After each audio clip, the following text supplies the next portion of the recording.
Aos consumidores de água mineral do estado do Rio, uma boa notícia. 10 produtores se reuniram e já possuem um selo de conformidade que vai estar disponível nas embalagens ou nas tampinhas nos próximos meses. E essa notícia a gente vai falar aqui no Rio em Foco de hoje. Vem com a gente.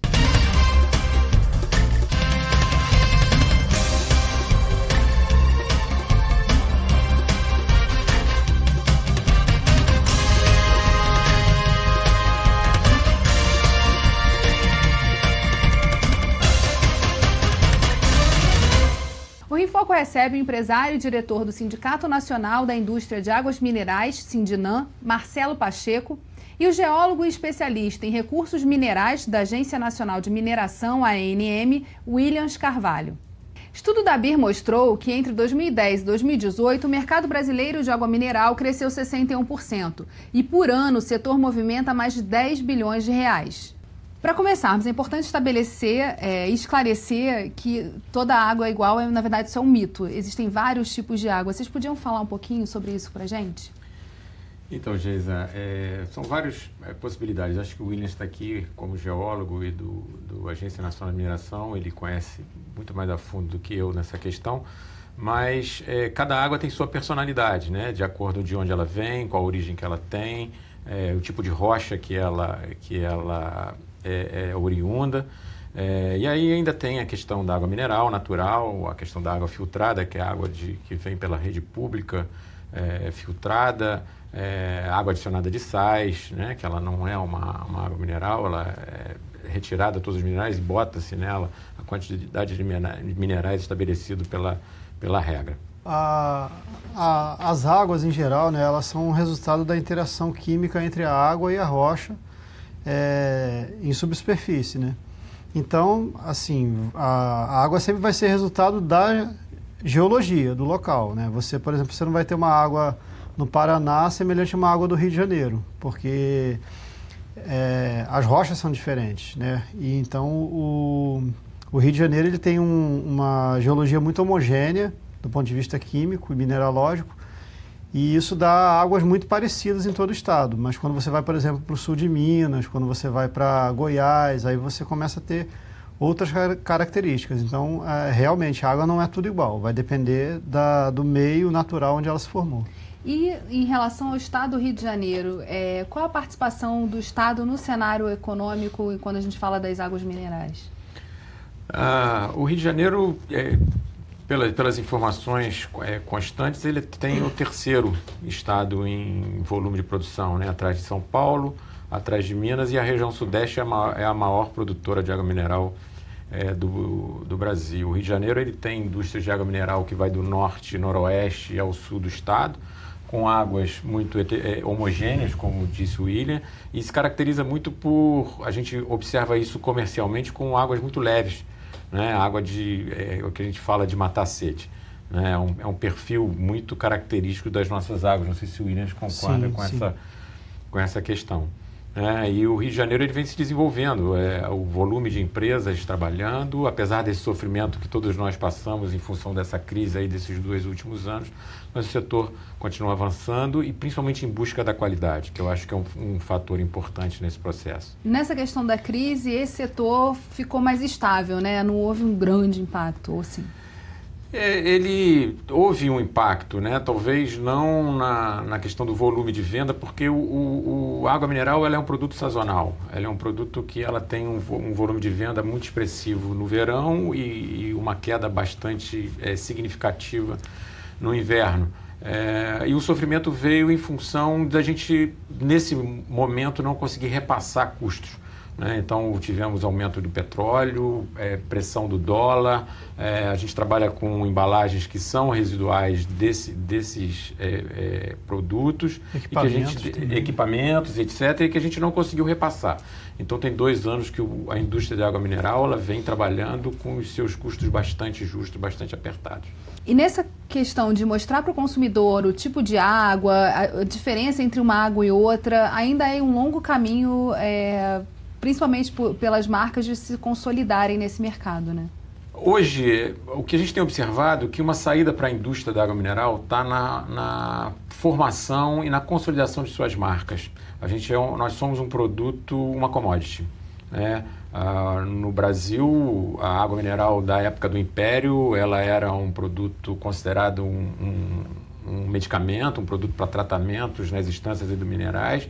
Ela foi evoluindo. Em 1968, foi o primeiro grande impacto com o lançamento do galão de 20 litros, que mudou a lógica do processo. Depois, logo em seguida, o deslocamento da água até o consumidor através da garrafa do PED, né? Se não me engano. PET ou polipropileno? Polipropileno. PP. E aí essa água foi se deslocando e chegando à mesa do consumidor. Por ser uma commodity, a gente precisa buscar valor agregado. O que agrega valor? Que aí vem no que a gente vai conversar mais à frente na questão do certificado da BNT que a gente acabou de desenvolver aqui no Rio, através das marcas, identificar fatores intrínsecos e extrínsecos do produto, né? Seja através da marca, da origem, que são os extrínsecos, da onde essa água vem, qual é o apelo com relação à questão ambiental, e os intrínsecos, né? Porque ela tem paladar, tem palatabilidade nessa história e tem uma avaliação sensorial de águas mais leves, mais pesadas, mais salgadas, menos salgadas, que isso aí é um apurar que a sociedade vem fazendo com o andar do tempo. As regulamentações a respeito de água mineral, elas são bastante antigas, né? E estão sendo renovadas agora. Quais são as novas diretrizes que vêm sendo discutidas pela ANM?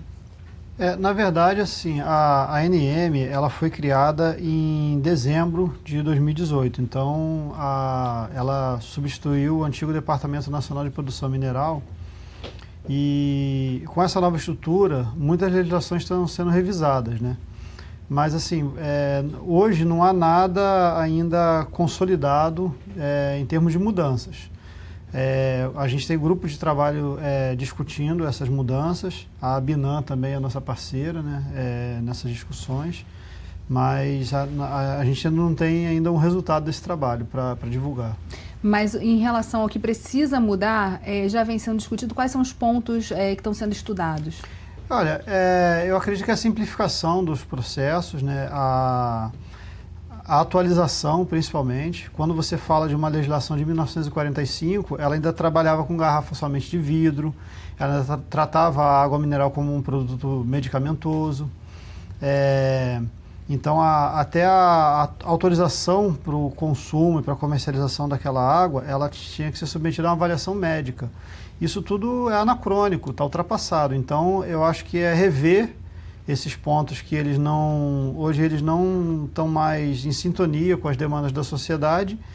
E a outra questão é simplificar o processo, né? Hoje você tem um peso, uma carga burocrática, uma carga de legislação muito forte em cima da atividade, que na prática é uma atividade simples, né? Que você, apesar dela ser entendida como exploração de um recurso mineral, segundo a legislação brasileira, a exploração de água mineral ela não condiz com nenhuma outra característica das minerações clássicas, como mineração de ferro, né, que a gente está aí acompanhando as barragens, questões de detonação, mineração de ouro, né, contaminação química.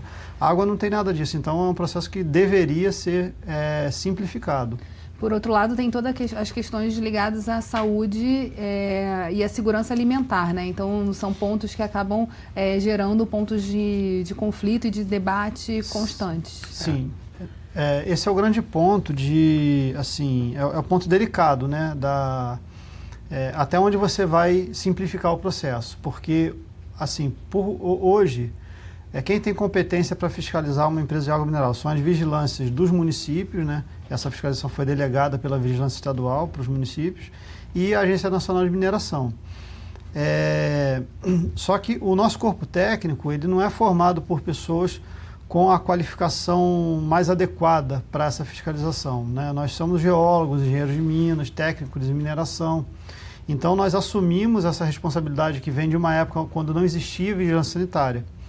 E hoje, essa atribuição é compartilhada com as vigilâncias dos municípios E é um momento de decisão para a agência, para ela saber, ela tem que assumir uma posição, se ela vai ser também um órgão de fiscalização sanitária, extrapolando as suas atribuições como agência de mineração, ou se ela vai desenvolver políticas que as agências de vigilância estaduais e municipais elas possam ter mais autonomia para fazer essa fiscalização. A visão do Sindinam, apesar dessa regulamentação ela ser de 1945, a gente ainda considera ela até bastante atual, né? Ela já previa a questão ambiental. Sim. Na época. Ela tem artigos que precisam ser redimensionados, como o Williams falou, o 29, o 30, que trata da questão de embalagem, que na época era só embalagem de vidro, né? E isso precisa ser ajustado, mas o que a gente considera é que o ajuste deve ser feito em função do Códex Alimentários, que é uma legislação global, né? Então alinhar com isso aí. E de forma alguma afrouxar a questão das exigências ligadas à indústria da água mineral. O processo tem que ser justo, o processo tem que ser muito firme e muito forte, porque água mineral é um produto, como o William estava falando, que ele não tem nenhum tipo de manipulação. Ele é um produto que o que a gente faz é simplesmente monitoramento. Então, do jeito que ele sai da rocha, ele chega na mesa do consumidor. E isso é muito importante para a caracterização de um produto diferenciado como água mineral, um produto orgânico, natural, de origem. Sobre essas diferenciações a gente vai falar no próximo bloco. Não saia daí. Rio em Foco aqui, política e economia caminham juntas.